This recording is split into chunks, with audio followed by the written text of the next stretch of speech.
c'est surtout voilà, mettre à l'honneur tous ces artisans. Ça s'appelle bien la soirée de l'émergence à l'excellence, c'est-à-dire qu'on commence par récompenser nos jeunes diplômés, parce que ce sont nos futurs salariés et pour certains d'entre eux, nos futurs chefs d'entreprise. Grâce à ma formation, c'est vrai qu'il y a ma professeure de pratique qui était ma coach, qui m'a beaucoup soutenue et qui m'a apporté sa connaissance. Donc c'est vraiment en partie grâce à elle que j'ai appris tout ce que j'ai pu apprendre. Bien sûr, c'est très varié et j'en suis ravie de voir à quel point l'artisanat est autant mis en valeur. Ça fait 6 ans du coup que je suis dans la chambre des métiers.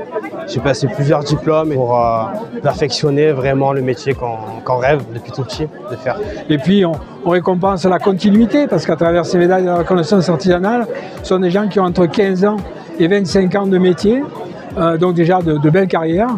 Et puis on finit avec les maîtres artisans qui est le plus haut titre qu'un artisan peut recevoir, là encore synonyme d'excellence. Notre-Dame, ça a changé ma vie d'artisan, ça a fait beaucoup de bien non seulement à mon entreprise mais au métier. Je pense que ça a donné une bonne visibilité à ces métiers d'art et au bâtiment. Pour moi, c'est important pour l'artisanat.